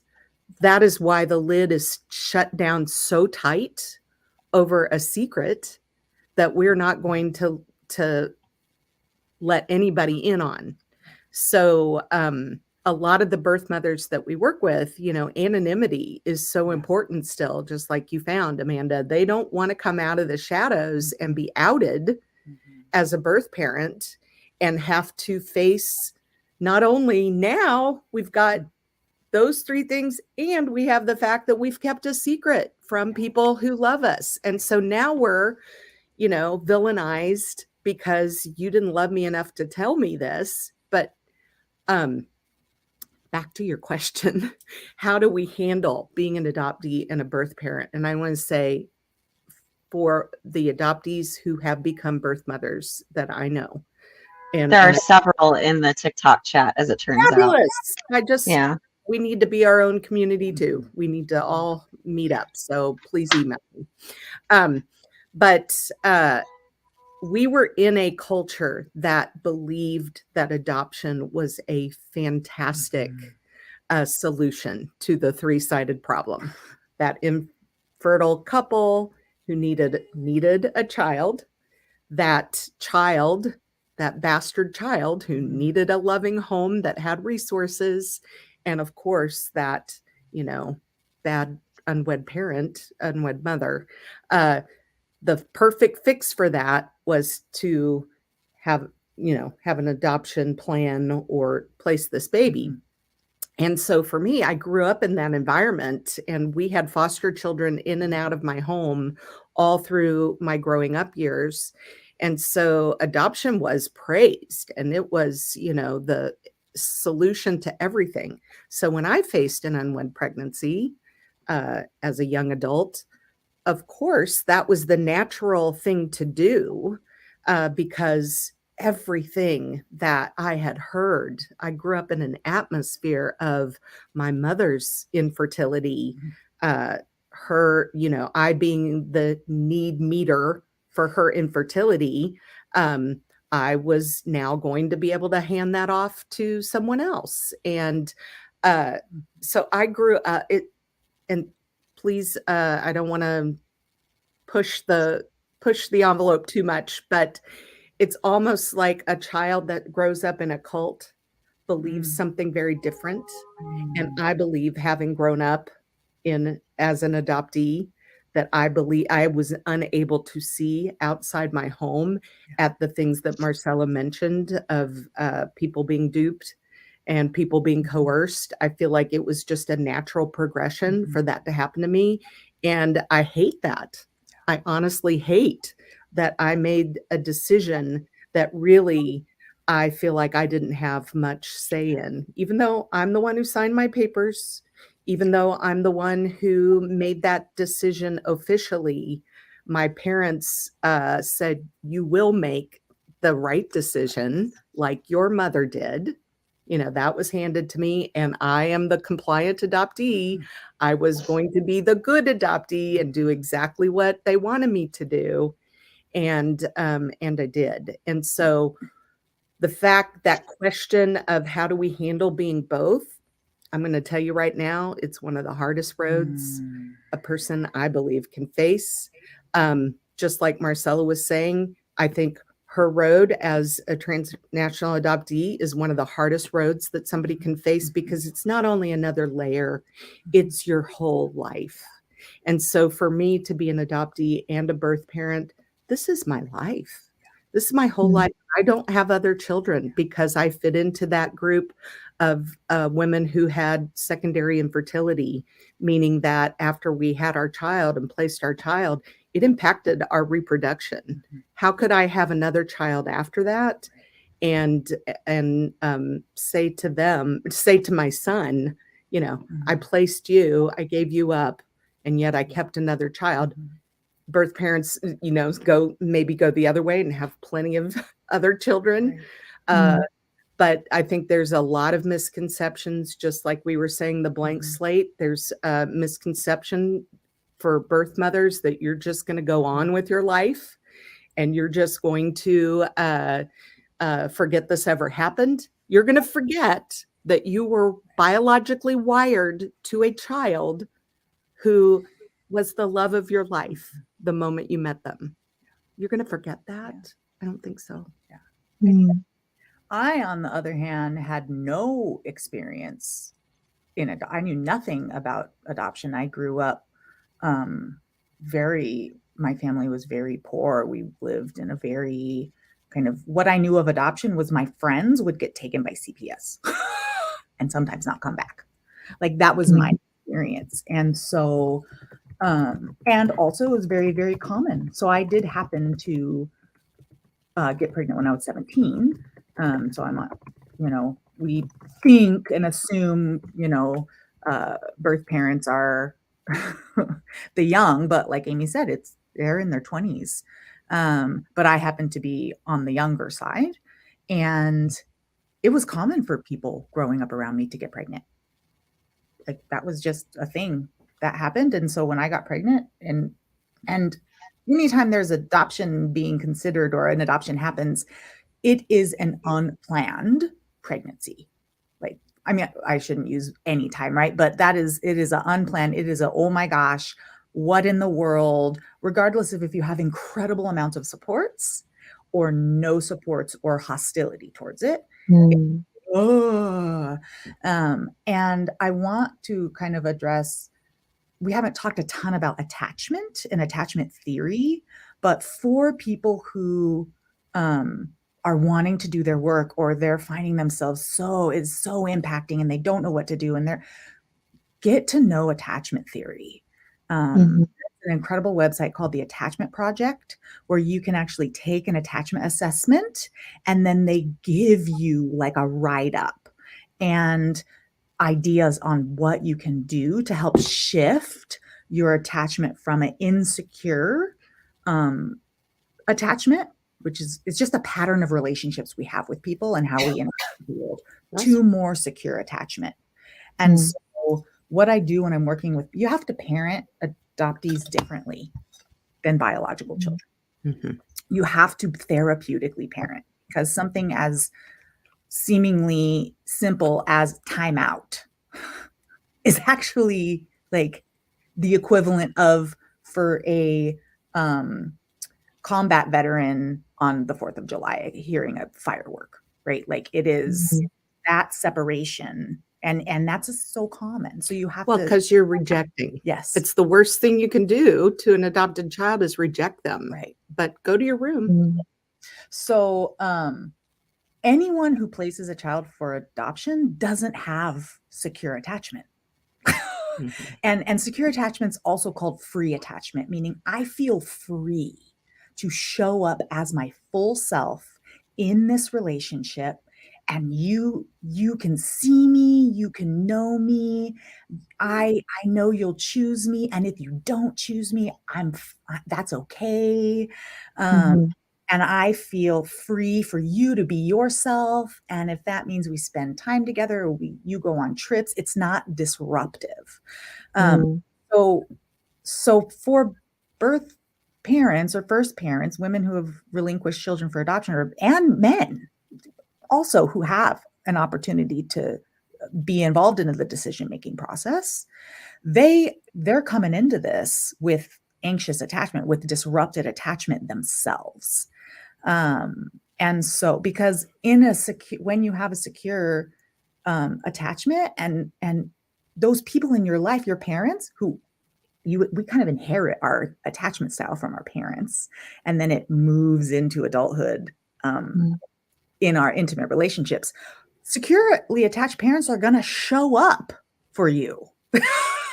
They are going to be like, we got this. You got this. This is okay. We're not going to shame you. We're not going to influence you. What do you need? What can we do to bring this life into our family and love them? And we love you and support you.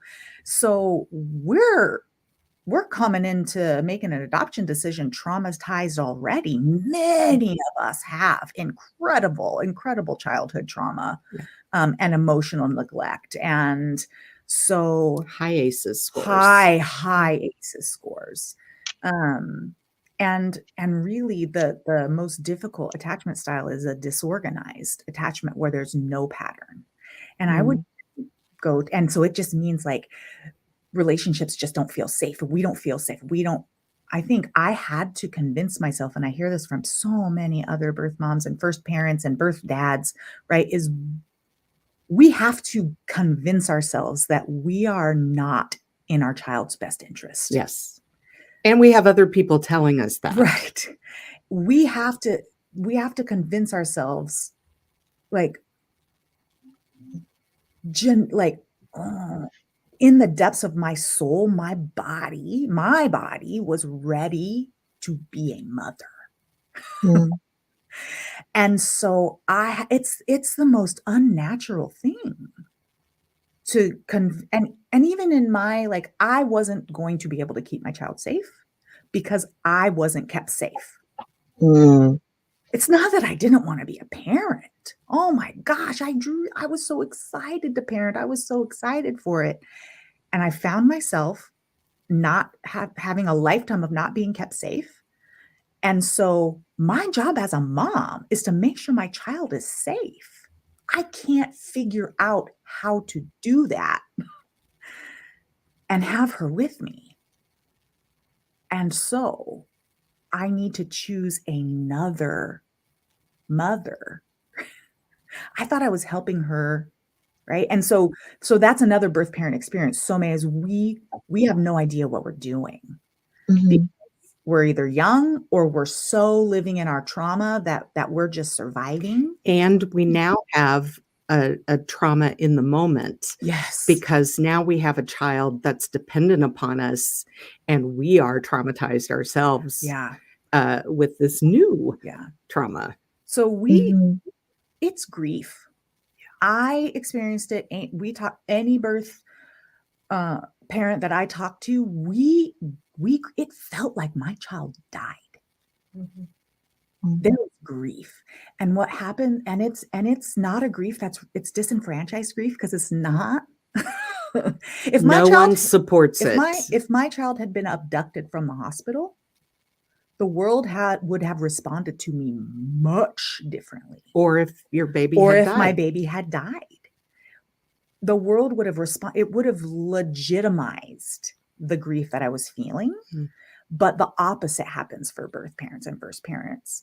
And so we have stages of grief we can move through, which ultimately, when it doesn't get complicated, leads to hopefully a resolution. I can figure out who I am and how to move forward with this loss, and how am I going to continue to live my life with this loss. For first parents, grief actually gets worse over time. There's research that shows. Spoiler alert, that is not an exciting thing to hear or to No. learn, but I think it can be very validating Yes. for those of us who have experienced, I mean, Yeah. we do experience it. Yeah. We have to have community. So that's Can I Joe? Yeah. Okay. No problem. Because I really, really want to address one of the comments that came up from TikTok was that someone is experiencing their guilt or shame around they made the choice and now they have traumatized their baby. Yeah.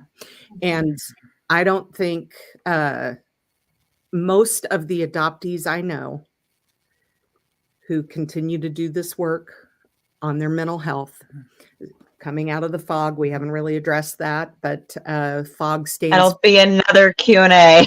Yep. Yes. It stands for fear, obligation, and guilt.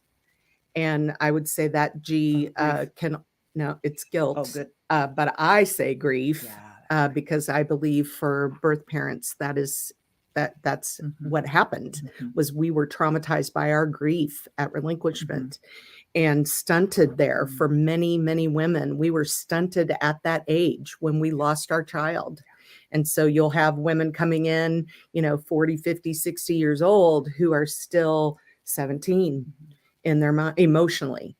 And that's decades of grief we need to work through. So I really want to encourage you, all of you, but those of you who particularly are adoptees who have become birth parents, you've got a double whammy there of grief and identity issues, because now we're talking about who we are as parents.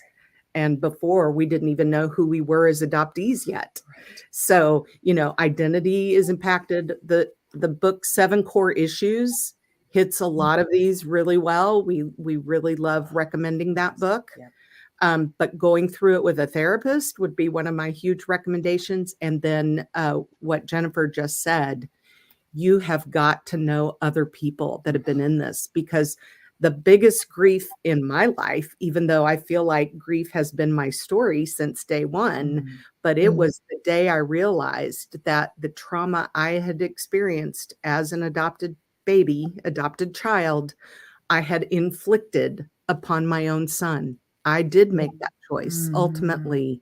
And now I know the long-term impact on him. All I can do now is be available to him, do my work, continue to do my work, and be ever present when he needs information or he needs connection to me. I want to be here. But you've got to know other people like you. You have to know other people who made that choice that has wrecked their lives. You have to know people who've had heartbreak to this kind of level. You need to be with other people who've experienced this kind of trauma on this level and who are working their best to overcome it. And you can't do it by yourself. Right. We have to do it together. We need each other. This is why I've got this journey mate right here. We are on our journey as birth mothers. I have adoptees that I am close to because I think that's vital and important too. But I've got to have this. This is super important too, because nobody else is going to understand that kind of shame or guilt or grief. Nobody. Well, I just want to bring up that we've only got about 10 minutes left. And I think it would be first, there's so many things. There's so many questions in the chat we're not going to be able to address today. But I would say a pattern of questions I saw in the chat was asking about how to navigate open adoptions. This was coming from several first moms, but then also adoptees who are navigating what was brought up earlier about dual loyalties in terms of, adoptees are having to deal with their adoptive parents and then also their first parents. So I would love if we could do another live specifically about reunion and also open adoption. I think there's a lot of overlap there. So we will address your questions another time, but for the last remaining 10 minutes that we have, I think this would be a great time. Somebody asked, is a recording of this going to be available? Yes, go to whatnowproductions.com. That's my YouTube channel. It's going to live there. It's also going to live on the Adoption Savvy, which Amy and Jennifer are Adoption Savvy. It's going to live on their Facebook page. And it's also going to live in the Conversations About Adoption Facebook group that Jen Matthews runs. So it will live on, just not on TikTok, because that's how TikTok is. So I think this would be a great time to pivot to resources. With the holidays coming up, I don't know about anybody else in the chat, but it's going to be a rough one for me.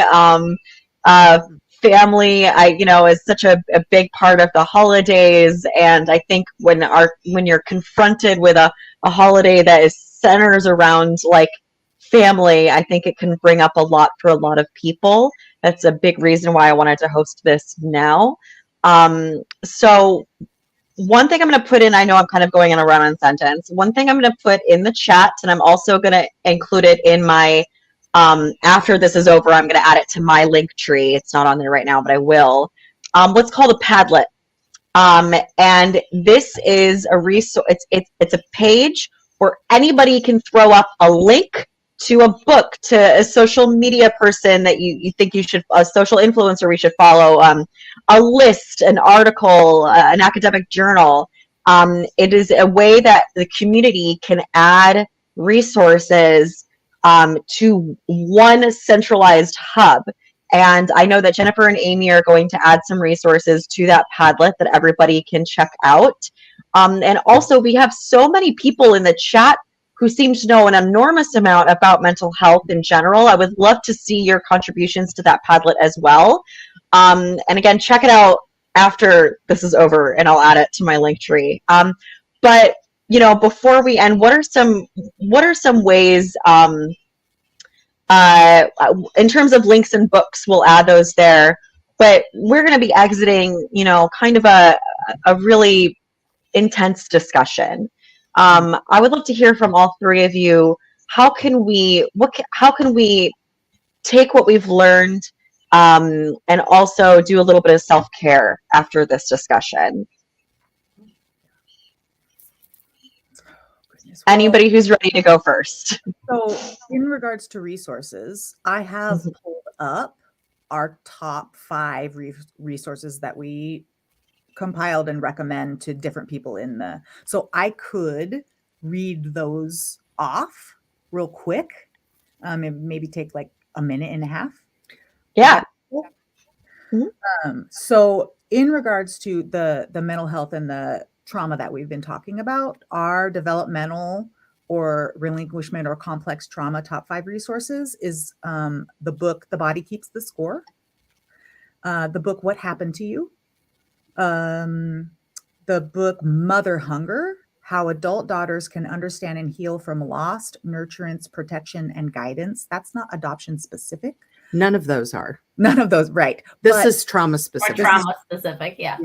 But it brings so much help and awareness. I think that is something we can do, right? One, have your scaffolding place, have your safety in place. If you like do work, find a safe support group. Amy and I lead online both first parent support groups and adult adoptee. There's great opportunities, and we'll have some support links for some good groups that we know of that are free. So get a community. That's what we can do. Get on the phone or FaceTime with someone who could be your journey mate. Choose a journey mate. Talk to someone after this. So back to the resources. There's a YouTube video, a TED Talk by Nadine Burke Harris, and it's How Childhood Trauma Affects Health Across a Lifetime. So if you searched that. So good. And there's a really incredible, this would be really helpful if anyone's feeling activated from this. Right. It's a website, Self-Help for Trauma. So selfhelpfortrauma.org. And it's a tapping video, which again is a way, when our nervous system gets dysregulated, we can use things to kind of re-hijack it back. And tapping is one that can be helpful. When you do things when you're not in crisis, the easier it is for it to help when you are in crisis. It's also a free app. So I have clients put it on their phone and it will walk you through. There's like a little cartoon guy and he'll walk you through how to do the tapping. And it really, really is effective. Yeah. Effective is what I meant to say. Yeah. So it's good. So adult adoptee type 5 resources. Books are the 7 core issues in adoption and permanency. There is a YouTube, a lecture from Paul Sutherland on adoption and addiction. Many of our clients have said that was impactful as they were learning about the fog and coming out of the fog. Yeah. The Adoptees On podcast, I'm sure a lot of people already are connected. If you found your way to this, you've probably found your way to that. And Adoption Reunion Handbook. So those are really helpful books. And American Baby. I'm just throwing it out there. Yeah. For the adult adoptee So who is, wants to know the experience of, it's a really good one. I agree. Adoptive parent top 5 resources. So the book 7 Core Issues in Adoption and Permanency. There's a book by Barbara Tantrum, Adoptive Parents Handbook. She's a colleague of ours. Yeah, she's so did lovely. a really great job. It's Not About You is another book. And then for parents who if they're parenting teens, Parenting in the Eye of the Storm is a specific book on parenting adopted teens. And then there is a YouTube channel called Sprouts, and they have a ton of helpful and cute animated psychoeducation. And there's one called Prenatal Development, What Babies Learn in the Womb.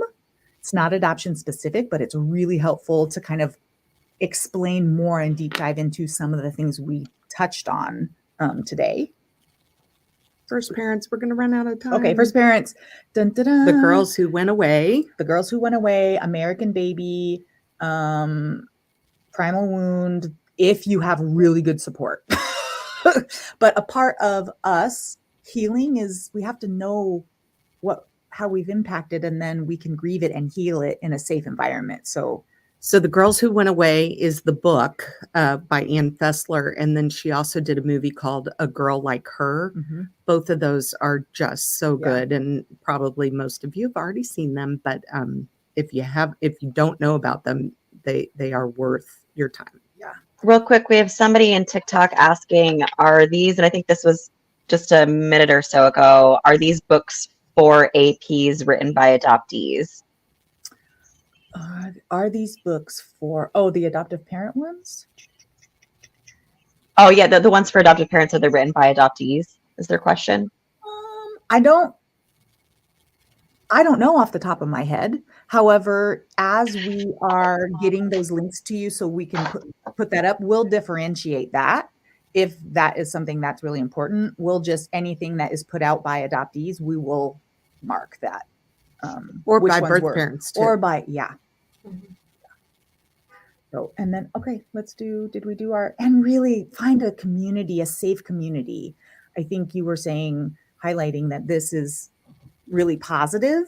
It can get crazy online. They know. Mhm. They all know. So yeah, find a safe community. Huge. And This is why we set community guidelines at the beginning. It was Mhm. great. Yeah. But- And is an adoptee, by the way. Yes. Someone just mentioned. That's true. And reach out to us. Feel free to Yes. reach out to us because we are connected to some First Mother resources. Absolutely. And I'm sure Marcella will like to be reached out to as well. Yeah, definitely. And I think that something important I just want to mention for people too, because I know that, part of us just want to know all of the things because our systems want to know and understand. And that's part of the healing journey. But I do just want to preface, it's so important just to not over inundate. This is stuff that just has to be in small chunks. Yes. And I found out the hard way in that when I kind of was, really first venturing into all of my healing. I think a lot of my clients feel that way. I just have to know everything right now in order to make sense of this. And this is a lot of stuff that our nervous systems have tried to put away and box. And we need to just be really mindful that it's going to be a slow process, and just to really emphasize that self-care and just really being compassionate to all parts of you, that even though healing is so important, it also just has to be done slowly. Not that this stuff didn't happen overnight, so the healing's not going to happen overnight either. Darn it. Mhm. I know. We get to not choose trauma for ourselves anymore. Marcella, did you have any resources you wanted to add? A lot of them are the same that they had listed. So, if there's other ones that we end up overlapping, I can shoot you info, but I echo a lot of the ones that were already said. And so to close us out, moving back to a little bit of self-care, what are your recommendations for how we move through the rest of the day? For some of us, it's still pretty early in the day. It's only 2:00.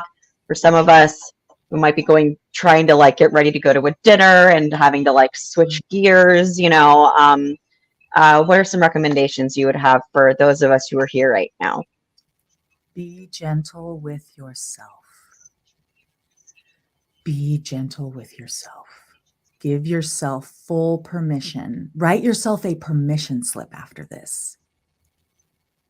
Write an actual permission slip. I, Jennifer Joy Phoenix, give myself permission to feel what I need to feel, to forgive myself, to decide to have a piece of chocolate, even though I'm on a diet, to Whatever takes care of you. to decide to go for a walk, to not have to engage in hard relationships today. Write yourself a permission slip, date it, put it where you can see it, tuck it in your pocket so it feels close to you.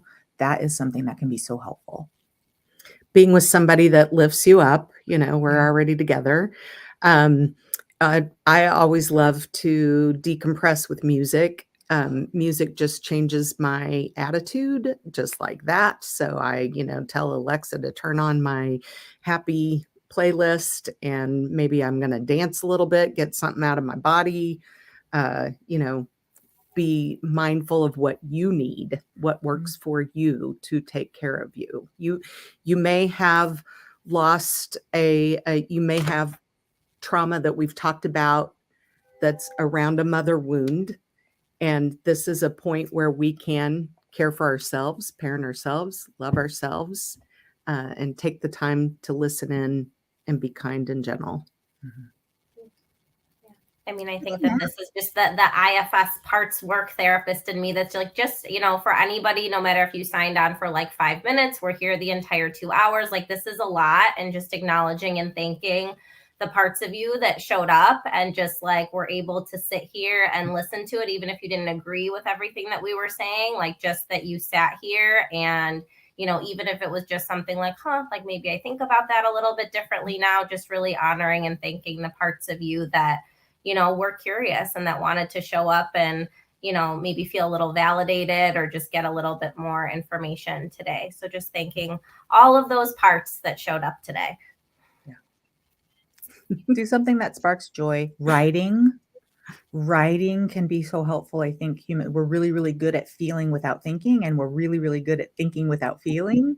And when we write, it forces both parts of our brain. So you can just write. Just dump it in there. I love how somebody said they had chocolate during this time. Yeah. Way to go. That's where I'm headed. And I did add the Padlet to my link tree. So I've noticed that a lot of people had a lot of great books and authors and websites they'd recommend in the TikTok chat. If you click on the Padlet link, which just says Adoption Mental Health Resources, you can share with the rest of your community those links, and people will see it live populated, and you'll see all these resources in one location. We've got a couple people who are going to decorate for the holidays. I don't know if you noticed, but my timer went off for my lights. I got my lights on a timer right at 5 o'clock. Nice. Yeah. So, I got really hip with Alexa this year. Well, thank you so much for everyone for joining. This was a really meaningful discussion. I want to, again, thank Sarah, who did a brilliant job moderating the chat and TikTok, and Jen, who allowed Marcella to use her TikTok login, and for monitoring the chats on Facebook. And thank you, everyone who tuned in, for bringing your time, your attention, and your support. There was so much support in the chat on all the platforms that we streamed to today, and I'm really looking forward to doing another one of these again.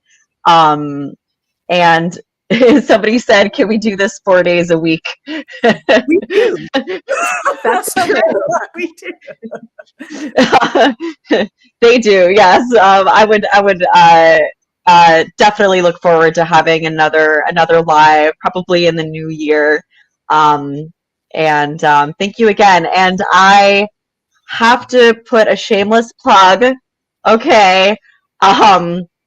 So I am presenting the final 16 months worth of work on Wednesday, and it's going to be live streamed. If anyone's interested, I'm smack dab in the middle of the presentations, and I literally have to condense 16 months of work, well over 1,600 hours. I mean, like a lot, of work into a 9-minute presentation. And so watch me somehow make that happen, which is just not going to be possible.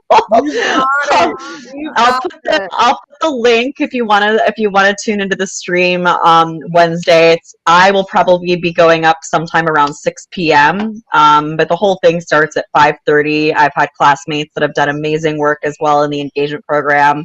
What else? I'm going to put the link to my Substack that I've officially launched in my link tree. It's voicesofadoption.substack.com, and it's going to include a whole list of curated resources up there right now. It already has several Padlets for curated resources, and I want the community to contribute. The whole idea of this Substack, of the Voices of Adoption Substack, is for it to be a community-sourced newsletter specifically about adoption. It's Voices of Adoption, not Amanda. Adoption. So I really love for you all to get involved. It's in my link tree. There are several ways for you to participate. You just fill out a Google form and we can have your voice heard as one of the collage videos I'm doing moving forward. I'm sure a lot of you know we always need more data in the adoption community. Anytime you see somebody, I've seen several adoptees post like surveys and stuff, please fill them out. Because as someone who's not only an adoptee, but who's also a journalist trying to get pieces greenlit, we need data. It's very hard to get things greenlit without numbers. So thank you so much for participating and for listening to my spiel. And I will be posting the Substack in my link tree and all over the chat. So yes, thank you for letting me doing that shameless plug. And once again, could everybody just send love and thank you to our amazing panelists today, Amy, Jennifer, and Marcella. Thank you for your time and your invaluable energy and experience. Really, thank you so much. Thank you. Thank you. This is our heart. It's Yes. our heart. So I'm letting the thanks roll in so you can see the praise before we end. oh, Thank you. Oh.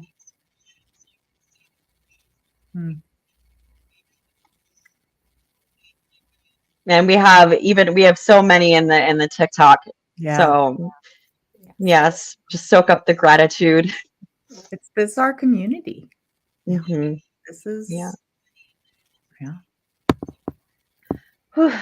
Well, thank you again. We On love that you. note, Yeah. I really appreciate everybody being here, and I hope you have a wonderful rest of your evening. And together we will get through this holiday season. And together we're going to make changes. Yes. Yeah. Absolutely. Thank you again. Bye. Bye.